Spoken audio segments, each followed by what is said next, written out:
السلام عليكم ورحمة الله وبركاته. ازيكم عاملين ايه؟ يا رب تكونوا بخير. معاكم النهاردة فيديو جديد ووصفة جديدة، وهنعمل مع بعض البرسيل الجل. ايوه زي ما سمعتوا كده هنعمل البرسيل الجل في البيت، هنعمله بكل توفير زي ما اتعودنا. هنعمل 4 لتر من البرسيل الجل ب40 جنيه بس، يعني بجد توفير التوفير، والقوام ولا اروع زي ما انتوا شايفين كده. يلا بينا نشوف هنعمله ازاي. اول حاجه كده يا حبايبي معانا شركه هايلوكس منزله بديل للبرسيل الجل، الغساله الاوتوماتيك وكمان الغساله العاديه. خلاص، وب40 جنيه بس بيتخفف، هو عباره عن ماده خام وبنخففها ب4 لتر من الميه.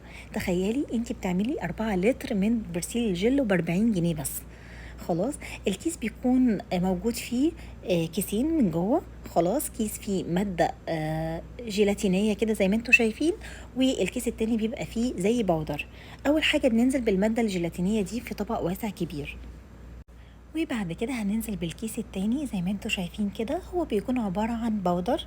خلاص، وبعد كده هنزل بمقدار المية بتاعي بس بالتدريج، علشان المادة الجيلاتينية بتاعتنا دي تدوب كويس جدا يدوي، ما نحتاجش الهاند بلندر خلاص ولا لأي خلاط. وفي نفس الوقت ما تكتلش معانا. خلاص، بالراحة كده واحدة واحدة هتفك معانا وهتندمج كويس جدا. وبعد لما تفك معانا هننزل بالمية بتاعتنا ب4 لتر من المية. خلاص، أنا نزلت منهم الأول شوية يعني حوالي نص لتر، وبعد كده هنزل بباقي ال4 لتر.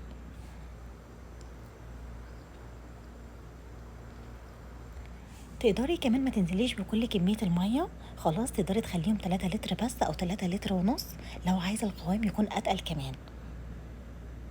بس هو مصرح ب4 لتر من المية، يعني ما تقلقيش خالص، برضه هيطلع كويس جدا.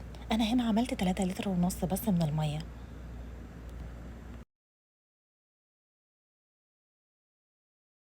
أهم حاجة تقري اللي على الكيس كويس جدا وتتأكدي هو للغسالات العادية ولا للغسالات الأوتوماتيك، بيكون مكتوب عليه.